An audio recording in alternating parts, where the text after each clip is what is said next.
Before we begin, my name is Kate, and this story came straight from my heart. If it moves you even a little, consider subscribing. It helps me keep bringing new stories like this one. Now let's go. The morning I decided to come back, the sky over Ironhold looked exactly the way it always had. Heavy, gray, the kind of overcast that never quite became rain. Like the clouds couldn't commit. Like the whole place existed in a permanent state of almost. I'd forgotten that about this town. Or maybe I'd chosen to forget. There's a difference, though most people never bother to find it. I gripped the steering wheel tighter as the familiar outline of the valley opened up below the winding road, and I felt it immediately. That low, ancient pull in my chest that I'd spent 2 years learning to ignore. It wasn't pain, exactly. It was more like a scar pressed against something warm, a memory with weight. "Mama, are we there yet?" 2 voices, same question, different pitches. I glanced in the rearview mirror and saw them, Eli and Lena, both pressed against their respective windows, faces fogged with sleepy breath. Identical in the way only twins can be identical, completely themselves and yet unmistakably the same. Eli had fallen asleep somewhere outside of the state line with his cheek mashed against the glass. Lena had stayed awake the entire drive, asking questions I'd answered carefully, the way you carry something fragile through a crowded room. "Almost," I said. It wasn't a lie. It wasn't the full truth either. We were almost there in terms of miles. Whether we were almost ready, that was a different question entirely. Their hair caught the gray morning light, both of them so fair it almost looked silver. They got that from me. The sharp jaw, the slight furrow between the brows when they were thinking, that came from somewhere else. Someone else. I didn't let myself linger on it. I hadn't planned to come back to Ironhold. I want to be clear about that. 2 years ago, I had left with nothing except a single bag, a decision I'd made in the dark while my hands were shaking, and the kind of certainty that only arrives when staying becomes more dangerous than leaving. Not dangerous like violence. Dangerous like disappearing. Like looking in the mirror one morning and not recognizing the woman looking back. I had loved Caius the way forests burn, completely, and with no plan for what comes after. I hadn't planned to stop loving him either. That part just hadn't worked the way I hoped. But I hadn't come back for him. I had come back because my Aunt Rosa had called 3 nights ago with a voice that told me more than her words did. And she had said, "Nora, I need you to come home. Just for a little while. Please." And because Rosa had been the only person who knew where I'd gone, the only person who had kept my secret without being asked to, I owed her more than a phone call could carry. I parked in front of her house, just as the first thin light broke through the clouds. The twins were out of the car before I'd even turned off the engine, tumbling into the yard with the kind of energy that skips exhaustion entirely, running toward the old oak tree like they'd been here 100 times before. They hadn't. But children carry instincts the rest of us spend years unlearning. They knew, somehow, that this was a place that mattered. Rosa was waiting on the porch. She was smaller than I remembered, or maybe I had grown in ways that had nothing to do with height. She looked at me for a long moment before she looked at them, and her eyes did something complicated. Joy and sorrow in the same breath. "They're beautiful," she said quietly, when I reached the bottom step. "I know." "They look like I know," I said again, softer this time. She didn't finish the sentence. She pulled me into a hug instead, the kind that women like Rosa give. Arms that remember you, that don't ask you to explain anything, that just hold. I let myself stay there for a moment longer than I should have. Inside, she made tea, and the twins sat at her kitchen table with the solemn seriousness of very young people exploring an unfamiliar space, touching things carefully, cataloging. Lena found a ceramic owl on the windowsill and immediately appointed herself its guardian. Eli discovered a bowl of wooden fruit and was deeply invested in determining whether any of it might be real. "How bad is it?" I asked Rosa, when they were distracted. She wrapped both hands around her mug. The pack's been restless. There's been trouble at the eastern border. Some territorial dispute, nothing resolved. 3 families have left in the last month. She paused. And there's been a council session called for next week, a formal one. I understood what that meant. Formal council sessions in a Lycan pack weren't administrative meetings. They were declarations, judgments, the kind of gathering where decisions got made that couldn't be walked back. And Caius? I kept my voice even. Rosa looked at me carefully. He's been different since you left. She chose her next words like she was placing them on thin ice. He's not the same as he was. People change. Nora. Rosa. I didn't come back for him. I came back for you. Whatever you need, help with the property, the council situation, whatever it is, I'll help, and then we'll go. She nodded slowly, but there was something in her expression that she was keeping back, tucked behind the tea and the careful words, and I'd known her long enough to know she'd tell me when she was ready. The next morning arrived with actual sun, which felt almost suspicious. I took the twins to the small market at the edge of town, because we needed food, and because staying inside Rosa's house with 2 restless 4-year-olds was its own kind of test of endurance. Ironhold's market was the same as it had always been. Wooden stalls, familiar smells of pine and earth and bread, the low murmur of a community that had known itself for generations. I kept my head down. I wasn't ready to be seen. That's the thing about small towns inside Lycan territory. People don't just recognize your face. They recognize your scent, your posture, the particular way you move through a space. I had changed in 2 years. Motherhood changes everything about you. Your body, your instincts, the frequency at which you exist in a room. But underneath it all, I was still Nora. And Ironhold had a long memory. I was choosing tomatoes when I felt it. Not heard it. Not saw it. Felt it. The shift in the air. The way sound seems to drop half a register. The particular tension that spreads through a crowd the way a cold front moves across water. Invisible but unmistakable to anyone paying attention. I straightened slowly. Eli had wandered 3 steps to my left and was attempting to convince Lena that the bread stall was more interesting than the fruit. And Lena was ignoring him with the queenly patience she had apparently been born with. And I watched them for exactly 1 second because I needed to know where they were before I turned around. Then I turned around.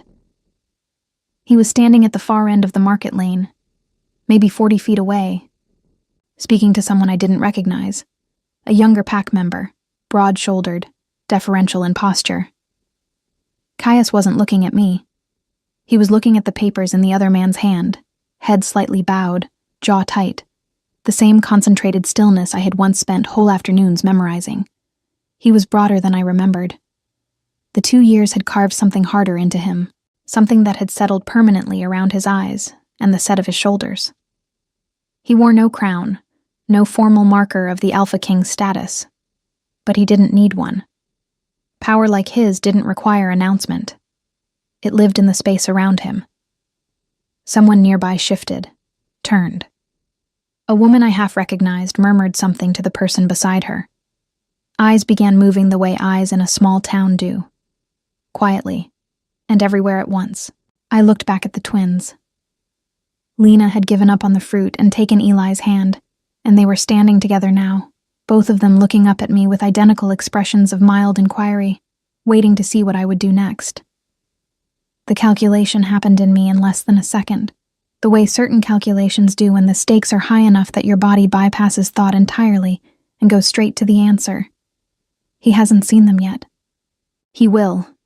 Not here. Not like this. Not in the middle of a market lane with 40 witnesses and no warning and no words prepared. I crouched down to the twins' level, took each of their hands and said very calmly, "We're going to head back to Aunt Rosa's now, okay? We can come back for the bread tomorrow." "But Eli said," Lena began. "Tomorrow," I said. Steady, gentle, final. I rose, turned them both toward the exit, and began moving. I didn't run. Running draws attention. Running means something is wrong, and I needed, more than anything, for nothing to look wrong. We were almost at the edge of the market when I heard his voice, not directed at me, just nearby, part of whatever conversation he was still having, and the sound of it moved through my chest like pressure through deep water. I kept walking. But Eli, because Eli had his father's instincts and his father's terrible timing, chose that exact moment to look back over his shoulder with an expression of pure, uncomplicated curiosity. I don't know if Caius saw him. I didn't let myself turn to find out. I walked us around the corner, into the narrow road that ran behind the market, and stood there for a moment in the shadow of a stone wall, with my heart going very fast and my hands completely still. Lena looked up at me. "Mama, are you okay?" I looked down at her. Pale hair, sharp jaw, the slight furrow between her brows. "Yes, baby," I said. "I'm okay." That night, after the twins were asleep in Rosa's spare room, I stood at the kitchen window and watched the dark and let myself feel the weight of what I'd done by coming back here. Not guilt. Not exactly. Something more complicated. The specific ache of a choice made from love that still costs something every single time you have to live inside it. Rosa came and stood beside me. "He saw them, didn't he?" she said. It wasn't a question. I didn't answer for a long moment. "I don't know," I said finally. "Maybe." "Nora." "I know." I closed my eyes briefly. "I know." Outside, the wind moved through the old oak tree in the yard, and the leaves caught the moonlight, and in the spare room down the hall, two small people slept with the absolute peace of those who have no idea yet how complicated the world they were born into really is. I had made choices to protect them. Every one of those choices had made sense at the time. I just hadn't counted on coming back. Rosa told me everything over breakfast the next morning, while the twins ate toast with the focused devotion of people who take bread very seriously. The council session wasn't just a routine gathering. It was being called specifically to address the question of pack leadership. A formal review of Caius's position as Alpha King, something that hadn't happened in over 3 generations. Apparently, 2 years of whatever he had become after I left had made certain members of the Elder Council uncomfortable. Not because he was weak. Weakness they could have managed. It was something else. A coldness, a withdrawal, a way of making decisions that were technically correct and emotionally absent, like watching someone operate the machinery of leadership without ever actually inhabiting it. "They're not trying to remove him," Rosa said carefully, refilling her tea. "They're trying to remind him that a king without connection to his people is just a very powerful stranger." I watched Lena carefully place a corner of toast on the edge of Eli's plate without being asked, and Eli accept it without looking up, and felt something pull tight in my throat. "What does any of that have to do with me?" I asked. Rosa wrapped both hands around her mug. "Because 3 Elder Council members have already heard that you're back. And because..." She stopped. "Because what?" She looked at me with the expression of someone who has been holding something heavy for a long time and has finally decided to put it down. "Because the morning after you left, Caius came to me. He knew I knew where you'd gone. He didn't ask me to tell him." She paused. "He just sat at this table for about an hour and then left. He never asked, Nora. Not once in 2 years." I didn't say anything. "I used to think that meant he was giving you space," Rosa said. "Now I think it meant something else." I spent the rest of the morning trying to keep the twins occupied, and my mind on practical things, making a list of what Rosa actually needed help with around the property, checking in on a few structural concerns she'd mentioned about the back fence, keeping myself useful in the immediate and physical way that prevents other kinds of thinking. It worked, mostly, until mid-afternoon, when someone knocked at the front door. Rosa was in the garden. The twins were napping. I was the one who answered. It was a woman named Petra. I recognized her immediately, though we'd never been close. She was part of the pack's inner social circle, the kind of person who carried information the way other people carry keys. Always on hand, always useful, occasionally dangerous. She was in her mid-30s, dark-haired, with the particular composure of someone who has learned to make every visit seem casual. "Nora," she said, with a smile that was genuinely warm and also told me nothing. "I heard you were back." "Just visiting," I said, helping Rosa with a few things. "Of course." Her eyes moved briefly past my shoulder, not rudely, just instinctively, looking for what had come back with me. "How long are you staying?" "Not long." She nodded slowly, the way people nod when they're processing something they're not going to say out loud. "Then, you should know, in case no one's told you, that the council session next week is open. Community members can attend. It's not closed." "I appreciate that," I said carefully. "But I'm not PAC anymore. I don't think it would be appropriate." Petra looked at me for a moment with something that wasn't quite pity and wasn't quite judgment. Something more like recognition. The look of a woman who has made her own complicated calculations and respects that other women have to make theirs. "Maybe not," she said. "But Ironhold has a way of pulling people back in, whether it's appropriate or not." She smiled again, smaller this time. "Take care of yourself, Nora." She left, and I stood at the door a moment longer than necessary, watching the empty road, feeling the town press against me from all sides like something that had been waiting. That evening, I did something I probably shouldn't have. Rosa had taken the twins into town for what she called a small adventure, which I suspected was mostly an excuse to spoil them with pastries from the bakery on the corner while giving me an hour alone. I used that hour to walk, not toward anything, or so I told myself. Ironhold's eastern path had always been mine, back when I lived here. A trail that ran along the ridge above the valley, through old pine forest that smelled like cold and resin and thyme. I used to walk it when I needed to think. When the weight of being inside the pack's social architecture got heavy, and I needed to exist for an hour, as just myself, and not as anyone's anything. I hadn't expected to run into anyone. The eastern path was never heavily traveled. He was sitting on the flat rock at the ridge overlook, the wide stone ledge that looked out over the whole valley, with his back partially to the path. He had a notebook open on his knee, though he wasn't writing in it. He was looking at the valley the way I remembered him looking at difficult things, completely still, giving whatever it was his full and unsentimental attention. I stopped. He hadn't heard me yet. Or if he hadn't moved. For a moment I stood there and I looked at him, and I let myself do something I'd spent 2 years not doing. I let myself see him clearly, without the armor of distance and decision and time. The way his shoulders carried their own gravity, the line of his jaw, the quality of his stillness, which had never been emptiness. It had always been depth. I had loved him. I wanted to be honest about that, at least inside my own mind, in a place where honesty costs nothing.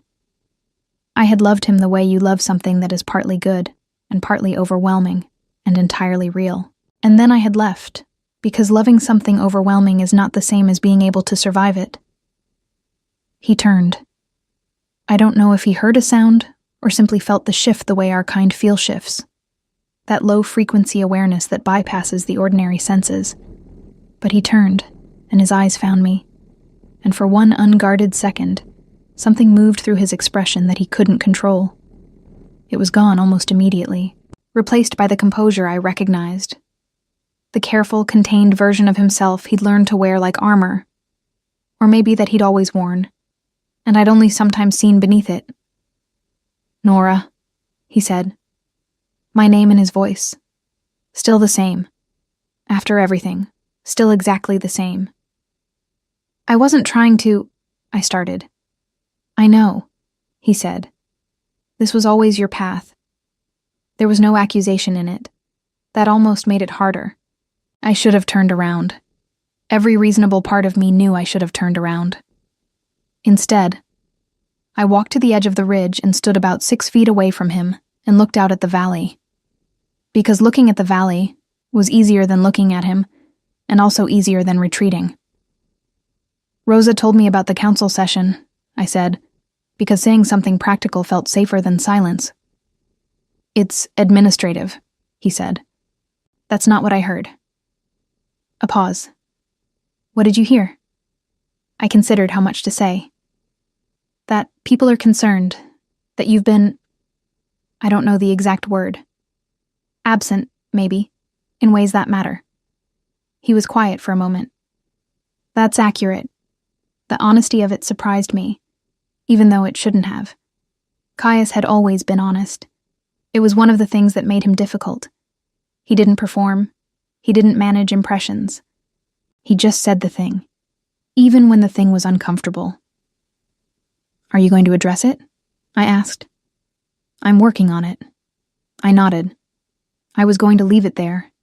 I was absolutely going to leave it there and say something about needing to get back before Rosa returned with the twins, and walk away before any of this became something I couldn't manage. How long are you here? He asked. Not long. Another pause. Longer this time. Nora, his voice shifted slightly, not louder, just more present.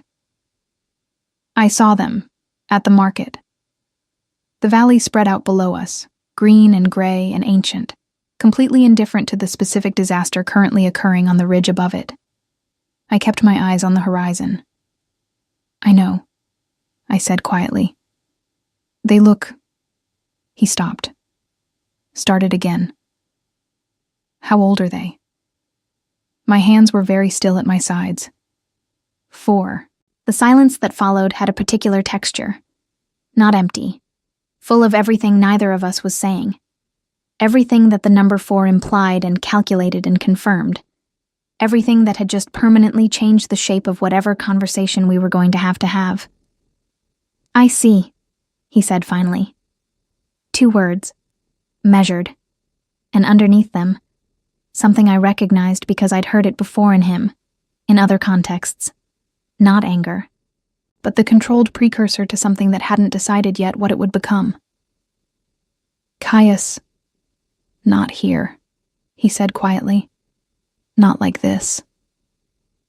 He closed the notebook and stood, and for a moment, he was just a man on a ridge in the fading afternoon light, and I was just a woman who had made choices, and the valley below us held both of those things without judgment. Tomorrow, he said. Come to the house. Bring them if you want. Or don't. But come. He didn't wait for my answer. He walked back down the path, and I stayed on the ridge until the light went entirely, standing between the decision I'd made 2 years ago and the one I was going to have to make now. I didn't sleep. I want to say I did. That I was practical about it. That I lay down and closed my eyes and managed the hours between midnight and morning with the same careful efficiency I'd applied to everything else in the last 2 years. But the truth is, I lay in Rosa's spare room, listening to the twins breathe, and stared at the ceiling, and had the same argument with myself approximately 14 times. Go to his house. Don't go to his house. Go, because he deserves to know. Don't go, because knowing changes everything, and everything is already too fragile. Go, because you are tired. So tired of carrying this alone. Don't go, because the moment you walk through that door with Eli and Lena beside you, there is no version of afterward that looks like the life you've built. By 4 a.m, I had arrived at the only honest answer. I was going, because refusing to go was its own kind of cowardice, and I had promised myself, when I made the choice to leave, that I would never make another decision out of fear. That promise had cost me things. It had also kept me intact. I watched Eli sleep. His jaw was slack, one arm thrown above his head, the absolute physical confidence of a child who has never doubted that the ground beneath him is solid. Lena was curled on her side facing the wall, a small serious shape under the blanket, even in sleep maintaining some private sense of order. I thought about what it had felt like to find out I was carrying them, the specific quality of that particular morning, the way the world had rearranged itself around a single fact. I had been alone in a rental apartment in a city that didn't know my name, 3 weeks out from Ironhold, still learning how to breathe without the pack's constant low-frequency presence. And the thought that had come to me first, before fear, before calculation, before anything else, was something close to wonder. They chose me. That was the thought. Strange and irrational and completely true. Whoever they are, they chose me. I had built everything around that. Morning came gray and mild, the kind of autumn day that can't decide between beauty and melancholy, and settles for both. Rosa made eggs and didn't ask questions, which was its own form of kindness. The twins ate with great seriousness and debated at length whether the ceramic owl on the windowsill was happier in the morning or the evening, a philosophical discussion that required no input from the adults and resolved itself to mutual satisfaction somewhere around the second piece of toast. I got them dressed. I braided Lena's hair the way she liked it, loose and a little imprecise, and Eli submitted to having his combed with the resigned dignity of someone who has accepted that certain indignities are simply the price of being loved. They were wearing their ordinary clothes, soft colors, practical, nothing ceremonial about any of it, because I had decided, sometime in the early hours, that this was not going to be a performance. It was not going to be a presentation, or an introduction, or an occasion. It was going to be a conversation between people who owed each other honesty, and the children were going to be there because they were always there. They were the whole point. Rosa walked us to the gate. She didn't say anything grand. She just tucked a strand of hair behind my ear the way she used to when I was young, and then looked at the twins and said, "Be good. Be yourselves. Those are the same thing." Lena nodded gravely, as if filing this away. Eli was already looking at a beetle on the fence post. Caius's house sat at the northern edge of Ironhold's settled territory, where the town gradually became forest, and the paths got wider, and the architecture got quieter. It had always been less a house and more a structure that had decided to stay. Stone and timber, 2 stories, surrounded by old trees that had been there long before any building. I had been inside it many times. I had spent whole weeks inside it once. That was before. I paused at the end of the path with the twins on either side of me, each holding one of my hands. "Whose house is this?" Eli asked. "Someone I used to know," I said. "Do they have snacks?" he asked. "Eli," Lena said, in her tone of supreme elder sibling authority, despite being exactly 4 minutes older. "It's a valid question," he said, not unreasonably. I took a breath and walked us up to the door. He answered before I knocked, which meant he'd heard us coming, or felt us, or had been waiting. I didn't ask which. In the daylight he looked different from how he'd looked on the ridge, more present somehow, like the morning had returned him to himself in some incremental way. He was dressed plainly, a dark sweater, no formality, and when he opened the door and looked at me, and then looked down, the composure he'd managed on the ridge did something more complicated. It didn't break. Caius didn't break. But it moved, the way ice moves when something shifts underneath it. Not cracking, just acknowledging pressure. Eli looked up at him with the frank, scientific curiosity of a 4-year-old confronting any large, unfamiliar thing. Lena looked up at him, and then looked at me, and in her eyes was a question she was too careful to ask out loud. "Come in," Caius said. His voice was steady. I respected that, the effort it must have taken. The interior of the house was the same and not the same. The bones of it were unchanged. The wide stone fireplace, the shelves of books along the east wall, the long wooden table by the window. But it was quieter than I remembered. Neater, in a way that felt less like order and more like absence. Like rooms that had stopped expecting anyone to make them untidy. Caius brought out juice for the twins, which told me either Rosa had called ahead or he'd thought of it himself, and I found I couldn't determine which possibility was harder to sit with. He set the cups on the low table in the sitting room, and Eli accepted his with great ceremony, and Lena examined the cup's pattern with the focus of an archaeologist before drinking. We sat. The children were between us, which was either a comfort or a metaphor, and I decided not to decide which. For a moment, nobody said anything. Then Eli, who had no patience for atmospheric tension, said, "You're very tall," to Caius, in the tone of someone making a factual observation. Caius looked at him. Something happened around his eyes. "I've been told that," he said. "Our mama is not very tall," Eli continued, "but she's fast. She beat me in a race." "Once," I said. "She said it doesn't count because I had shoes on and she didn't." "It counts," I said. Caius watched this exchange with an expression I recognized, though I hadn't seen it in a long time. It was the expression he wore when something reached him that he hadn't prepared a defense for. When the twins had been settled with the small books Rosa had tucked into my bag with the silent efficiency of a woman who thinks of everything, I looked at Caius, and he looked at me, and the conversation we'd been not having since the ridge was finally, unavoidably, here. "I know what you're going to say," I started.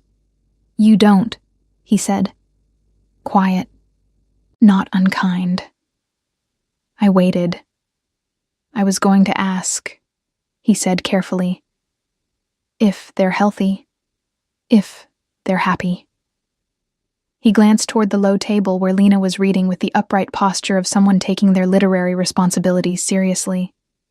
And Eli was using his book primarily as a resting place for his chin. "They seem happy." Something in my chest did something I hadn't given it permission to do. "They are," I said. They're wonderful, Caius. They're so completely themselves.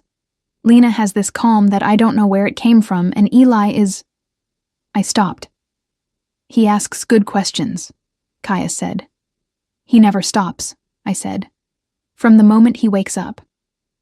A silence settled that was different from the ones before it, less guarded. "Why did you come back?" he asked. "The real reason." "Rosa needed help." "That's true," he said. "It's not all of it." I looked at my hands. I don't know how to explain the rest of it in a way that doesn't sound like an excuse. Try without worrying about how it sounds. I looked up at him. I was tired of them not existing in the place they came from. They know my side of everything. My family, my history, the way I see the world. I paused. They don't know this, and they're going to have questions eventually that I can't answer alone. I don't know what I thought, that I could come back quietly, help Rosa, and leave before anything became complicated. And instead, I agreed. He was quiet for a long moment. Then, "I didn't look for you. I want you to know that I know what that cost." The sentence landed differently than I expected. Not an accusation. Something more honest than an accusation. "Rosa told me," I said carefully. "I didn't look because..." He stopped, began again. "Because you left with intention. You made a choice. And I had spent enough time in your life making you feel like your choices had to be made around me. I didn't want to be that anymore, even in absence." The fire in the hearth shifted, a small, quiet collapse of wood. And somewhere on the other side of the room, Eli said something to Lena under his breath that made her press her lips together against a smile. I thought about all the things I had prepared to say. The explanations, the defenses, the careful architecture of a conversation I'd been building in my head for 2 years. I thought about how none of them seemed necessary now, which was either a relief or terrifying, and I wasn't sure it mattered which. "I didn't leave because I stopped," I said. "I need you to know that." He looked at me steadily. "I know. I left because I couldn't figure out how to stay and still be..." "Yourself," he said. The words sat between us like something placed down gently. "Yes," I said. Lena looked up from her book then, with the uncanny timing of a child who absorbs more than she lets on, and looked at me, and then at Caius, and then back at her book, her expression giving nothing away. She was 4 years old, and she was already learning to hold things carefully. I wonder where she gets that, I thought, and felt something that was equal parts grief and love move through me without apology. The council session was in 4 days. I know because Petra came by Rosa's house the morning after our visit to Caius, this time without the pretense of casualness, and told me directly that my presence had been formally noted by 2 of the elder members and that there were people who wanted to speak with me before the session, not during it, not officially. Just speak, the way people in positions of institutional power say, just to make the thing they're asking sound smaller than it is. I told her I'd think about it. She nodded like she'd expected that answer and left, and I stood at the gate watching her go and tried to identify the particular feeling settling in my chest. It wasn't dread, exactly. It was more like the feeling of watching a current you've been trying to avoid turn out to be the direction you were already moving. Rosa was clipping something in the garden. She didn't look up. What did she want? The council wants to talk to me. Of course they do. Rosa. She set down her shears and looked at me with the specific patience of a woman who has watched the same story approach from a distance for years and has simply been waiting for it to arrive. Nora, you came back. You were seen. You have 2 children who look exactly like what they are. You didn't think this town was going to leave you alone about it? I was hoping for a few more days. You got 2, she said, not unkindly. In Ironhold, that's practically a grace period. That afternoon, I took the twins to the meadow behind Rosa's property, a wide, flat stretch of grass that ended at the tree line, the kind of space that seems made for children to run themselves tired in. Eli discovered immediately that he could roll down the slight incline at the meadow's edge, which occupied him completely. Lena sat beside me on the grass and watched her brother with the philosophical calm of someone who has categorized rolling as beneath her current interests. Mama, she said after a while. That man at the house yesterday. I kept my voice even. What about him? She pulled a blade of grass and turned it between her fingers. He looked at us like he was trying to remember something. I watched Eli complete another roll and arrive at the bottom with his arms out, triumphant. What do you mean? Like... She paused, finding the words with the careful effort she always brought to difficult things. Like he'd seen something before, a long time ago, and he was trying to figure out where. 4 years old. I want to be clear about that. 4 years old, and already describing the mechanism of recognition with more precision than most adults manage. He's someone I knew before you were born, I said. Before you and Eli. He knew me a long time ago. Lena considered this with the seriousness it deserved. Is he nice? I thought about Caius on the ridge, closing his notebook. Caius opening the door, and his composure doing that quiet shifting thing. Caius saying I was going to ask if they're healthy. If they're happy. Yes, I said. He's nice. She seemed satisfied with that and returned to her blade of grass.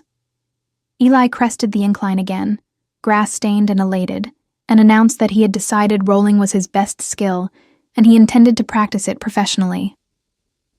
I laughed, and it was real, and for a few minutes the meadow and the pale afternoon light and my 2 children were enough. Caius came to Rosa's house the following evening. He didn't come as the Alpha King.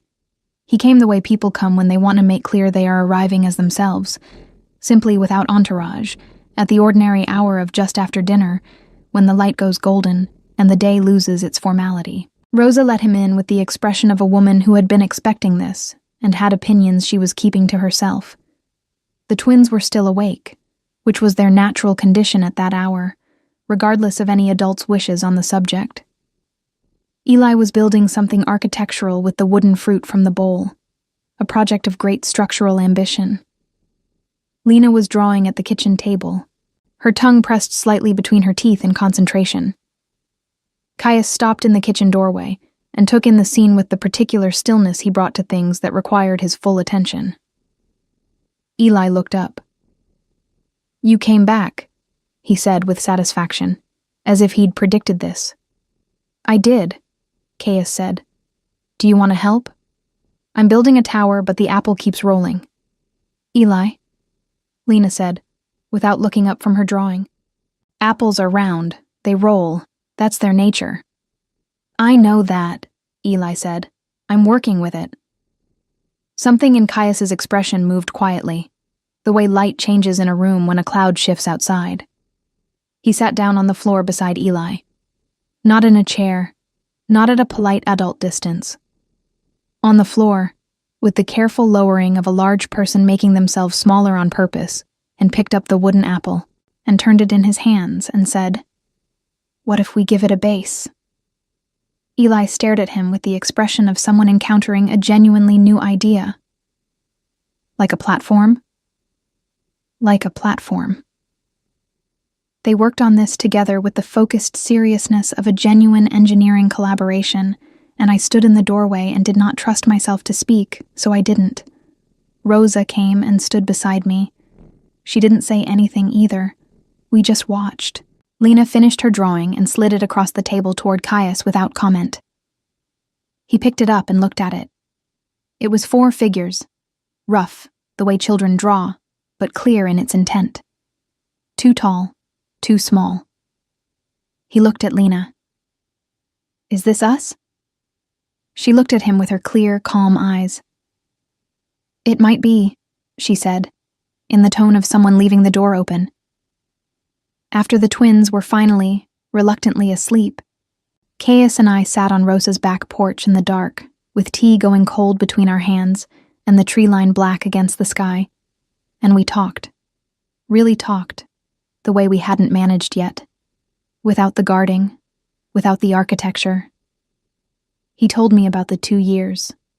Not as a complaint, not as an accusation, but simply as a fact he was willing to say out loud. That after I left, something in the way he inhabited his own life had shifted. That he had kept doing everything correctly, leading, deciding, managing the pack's needs with precision and consistency, but that it had felt like operating from behind glass, present in the technical sense, not present in the way that matters. "The council isn't wrong," he said. "I've been effective. That's not the same thing." "What changed?" I asked. He looked at me sideways. "You know what changed." I looked at my tea. "I'm not saying that to make you responsible for it," he said carefully. "You're not. You made the right choice leaving for the reasons you left. I understood that better than you might think." He paused. "I'm saying it because you asked, and I'm not going to pretend the answer is something smaller than it is." I thought about all the things I could say to that. The careful ones, the self-protective ones, the ones designed to manage distance. I put them all down. "I didn't stop either," I said. "I want to be clear about that. I made a life, a good one. I built something real, and I'm not sorry for any of it. But..." I stopped. "But," he said, "but there were mornings when I thought about this place, and I couldn't tell if what I felt was grief or homesickness or something that didn't have a clean name." The wind moved through the old oak. Somewhere in the distance, something in the forest shifted. The ordinary nighttime movement of a world that didn't pause for human complexity. "The council wants to review your position," I said, moving back toward practical ground because I needed it. "What are you going to tell them?" "The truth," he said. "That I recognize what's been missing, that I intend to address it. They'll want specifics. I'll give them specifics." "Caius," I turned to look at him fully. "What are the specifics?" He looked back at me with the directness that had always been both his most difficult quality and his most trustworthy one. "That depends on a conversation I haven't finished having yet. The porch, the dark, the cooling tea. The distance between us measurable in inches and in everything else simultaneously. "I'm not staying," I said. "Not as a rejection, as honesty. I have a life. The twins have a life. I'm not asking you to just anything, he said. I'm asking you to have the rest of the conversation. That's all. He paused. Whatever comes from it, comes from it. But I'm not interested in pretending the conversation isn't necessary. I thought about Lena's drawing. 4 figures. 2 tall, 2 small. The door she'd left open with it might be. Okay, I said. The rest of the conversation. He nodded once. Something settled in his posture. Not relief, exactly. More like the particular quality of a person who has stopped bracing.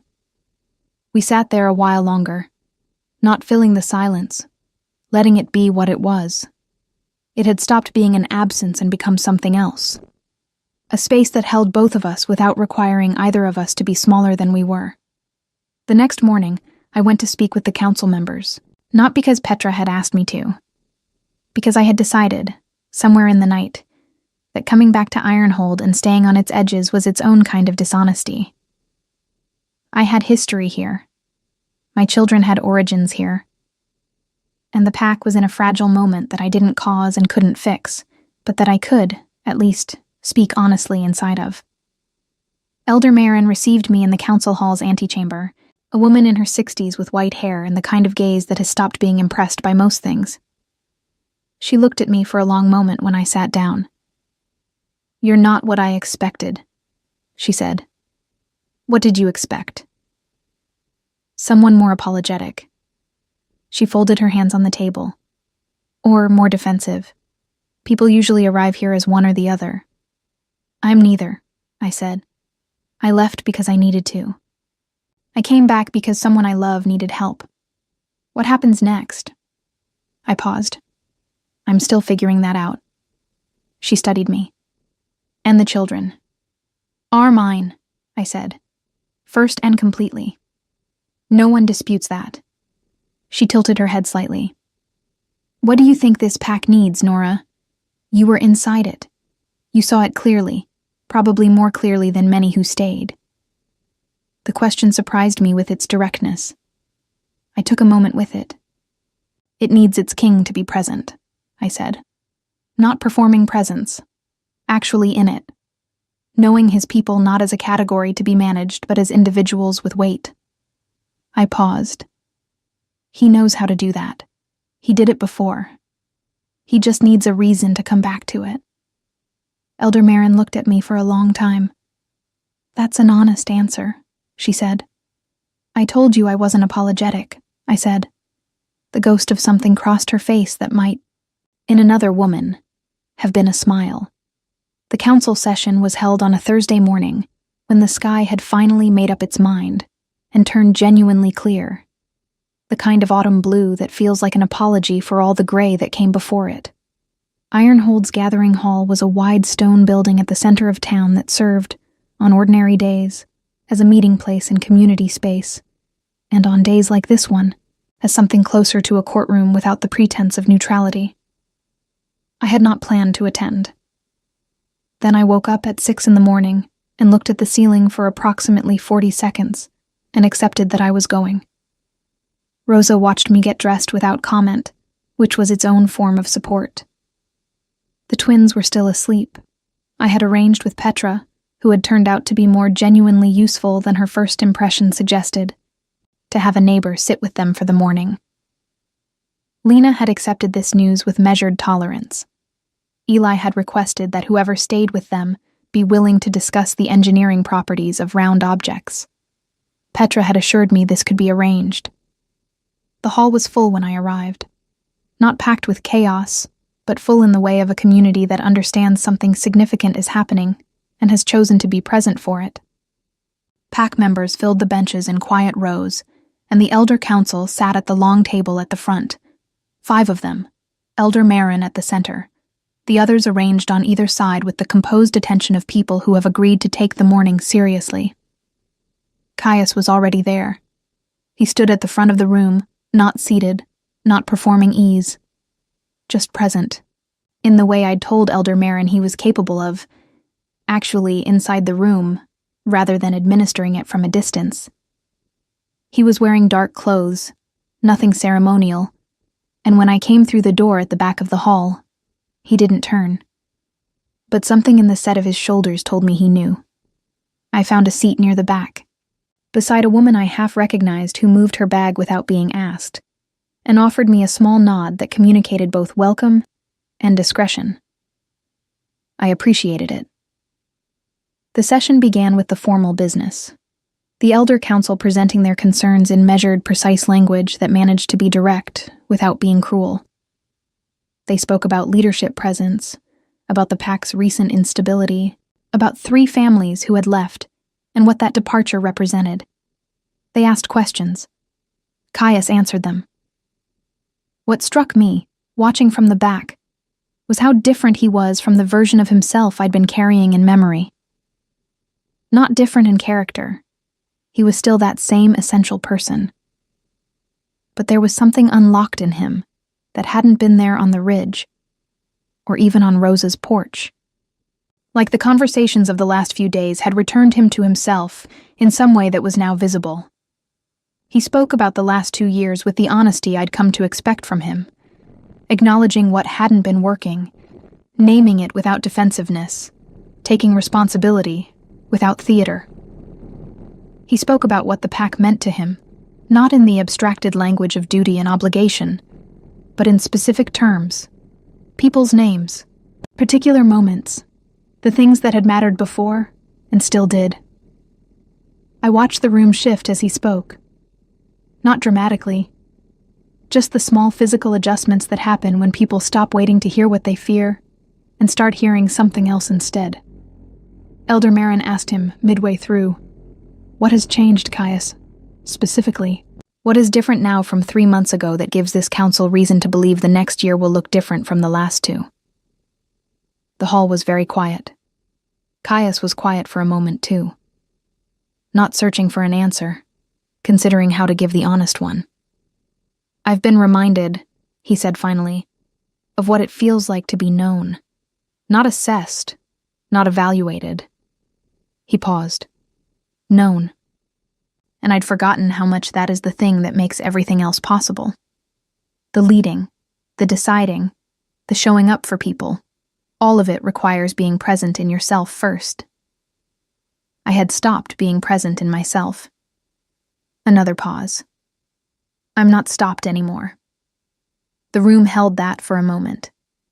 Elder Marin looked at him for a long, measuring time. Then she looked, almost imperceptibly, toward the back of the hall. I didn't move. She looked back at Caius. "The council will deliberate," she said. "We'll have a response before end of day." I slipped out before the formal close, back into the clear blue morning, and walked without a specific destination the way I had on the ridge, following the direction that felt right, and seeing where it led. It led, inevitably, back to Rosa's house. Or almost there. He caught up with me on the path between the hall and the residential quarter, which told me he'd left almost as quickly as I had. I heard him before I saw him, the particular rhythm of his footfall, which I apparently still carried somewhere below conscious memory. I stopped and turned. He slowed when he reached me, not out of breath, just present, the morning light doing something honest to his face. "You were there," he said. "I was there. You didn't have to be." "I know," I said. "I wanted to be." He looked at me with the directness that I had spent 2 years both missing and protecting myself from. "What does that mean, Nora? What does it mean that you wanted to be?" I had thought about this. I had been thinking about it since the porch, since the meadow, since the kitchen floor where he sat with my son and solved the problem of a rolling apple with the patience of someone who genuinely wanted to be there. "It means," I said carefully, "that I came here to help Rosa and to give the twins the beginning of an answer to questions they'll ask later. And that I've found..." I stopped. "That I've found it's harder to leave than I expected. And I don't think that's weakness. I think it's information." "Information," he repeated, with something in his voice that was close to warmth. "I'm not moving back immediately," I said. That's not what I'm saying. I have a life. The twins have a school, friends, a home they know. I can't uproot that on the basis of a week. I'm not asking you to, but I'm saying that. I looked at him, letting myself do it fully, without armor. I'm saying that I'm willing to find out what the rest of the conversation looks like, over time, properly, without either of us disappearing. He was quiet for a moment, and the morning held us both in its uncomplicated light, and then he said, "I'd like that." 2 words, steady and real and entirely sufficient. The council's response came that afternoon, a formal statement of continued confidence in Caius's leadership, with a structured review in 6 months to assess progress. It was not a complete exoneration, and it wasn't meant to be. It was the institutional equivalent of "we're watching, and we believe you, and prove it." Which was, honestly, what the situation warranted. Petra brought the news to Rosa's house with something approaching genuine satisfaction, and Rosa opened a bottle of wine she'd apparently been saving for a reason she declined to specify. And we sat at the kitchen table that evening, Rosa, Petra, myself, while the twins constructed an elaborate city out of stacked books and wooden fruit in the sitting room, and we talked about ordinary things, and it felt, quietly and without announcement, like belonging. I stayed for 10 more days, not forever, but longer than I'd planned, and every extension felt chosen rather than accidental, which made all the difference. Caius came each evening, not to the formal strangeness of his own house, but to Rosa's table, which was easier, more ordinary, more honest. He learned that Lena took her tea with no sugar, and an expression of great personal conviction about this. He learned that Eli's questions had no end, and that the correct response was not to answer them all, but to ask one back, which Eli found enormously satisfying. He learned where I still carried tension, in the set of my shoulders, and had the restraint not to comment on it, and the attentiveness to bring tea without being asked when it was late and I was tired. I learned that he had started keeping a journal, which he was embarrassed about in a way I found unexpectedly endearing. I learned that the coldness the pack had perceived in him had been less coldness and more a man who had removed himself from his own life and hadn't known how to return. I learned that the version of him I'd been carrying in memory, real as it was smaller than the actual person. There was a morning, one of the last ones, when I woke early and found him already in Rosa's kitchen, making coffee with the particular focused care of someone learning a new space. And the twins came padding out in their pajamas before I could say anything, and Lena went directly to the table as if this were normal, and Eli said, looking up at Caius with the frank assessment of a child who has made a decision, "I think you should come with us when we go home." Caius looked at me over Eli's head. I looked back. "That," I said quietly, "is something the adults are working on." Eli accepted this with surprising equanimity. "Okay," he said. "But I think you should." On my last evening in Ironhold, I walked the eastern path one more time. Alone this time. Rosa had the twins, and I needed an hour of just the pines and the cold air and my own thoughts. I stood on the flat rock at the ridge and looked out at the valley, and I let myself feel everything I'd been managing carefully for 10 days. The love that had never stopped, the fear that had never fully left, the life I'd built that was real, and mine, and enough. And also the life that was here, in this gray and gold valley, in a man who had sat on a kitchen floor and solved an engineering problem with my son, who had spoken honestly in front of a room full of people, who had asked for the rest of the conversation and been willing to wait for it. All of it was true at once. That's what I'd learned in 2 years of being alone with myself, that things don't have to resolve into simplicity to be real. You can carry more than one true thing. The skill is learning to carry it without letting the weight make you crooked. I was still standing there when I heard footsteps on the path. I didn't turn. "Rosa told you where I'd gone," I said. "Rosa tells me many things," Caius said. He came and stood beside me, the same rock, the same view, the distance between us different now than it had been the first time. Smaller. Not because we'd resolved everything. We hadn't. But because we'd agreed to stay in the conversation, and that agreement had its own gravity. We stood there together for a while without speaking, and the valley spread out below us, and the sky went from blue to the particular deep gold of late autumn afternoon, and I thought about all the versions of this moment I'd imagined over 2 years. The confrontations, the clean breaks, the unlikely reconciliations, and how none of them had looked like this. This quiet, this ordinary, this achingly possible. "We'll visit at Christmas," I said. If you want that." "I want that," he said. "And I'll bring them in the spring, when they're out of school for a week. There's a lot they should know about this place, about where they come from." "I'd like to be part of teaching them that," he said. "I know." I paused. "I'm counting on it." We drove out the next morning in the same gray light we'd arrived in, and the twins pressed their faces against the windows the way they had coming in, and Eli said he was sad to leave, and immediately asked if we could come back soon. And Lena said nothing, but watched the valley disappear behind the curve of the road, with the same focused attention she brought to things she intended to remember. Rosa had hugged me at the gate for a long time. When she pulled back, her eyes were clear and warm. "You did good," she said, "coming back." "I'm not sure I had a choice," I said. "You always have a choice," she said. "That's what made it mean something." Caius had been there too, at the gate, and there are no words for the particular quality of that goodbye, practical and insufficient and completely honest. The kind of goodbye that isn't really a goodbye because both people understand something continues. He crouched down to the twins' level and said something quiet to each of them that I deliberately didn't hear, because some things are meant to be between the people they're between.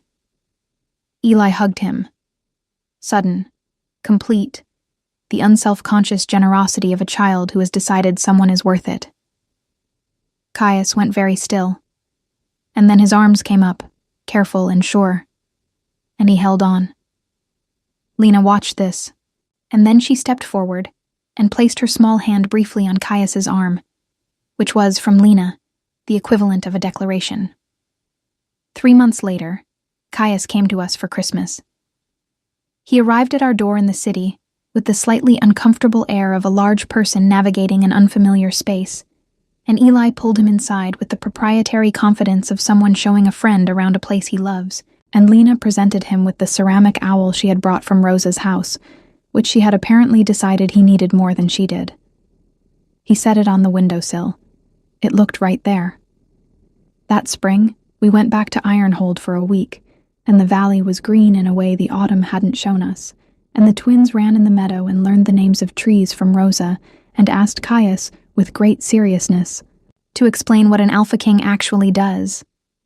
He sat with them on the flat rock at the ridge and explained it honestly, in terms they could understand. And I sat a little way off and listened, and felt something in my chest settle into a place it had been looking for 2 years. We did not rush. We did not pretend the complications weren't real. We had conversations that were difficult, and some that were easy, and some that were just two people sitting quietly in a shared space, which is its own kind of language. But we stayed in the conversation. Both of us. And the children grew up knowing both halves of where they came from. And the valley held all of it. The leaving and the returning, the loss and the recovery. The way valleys hold everything. Steadily, without judgment, making room. I had come back to Ironhold to help Rosa.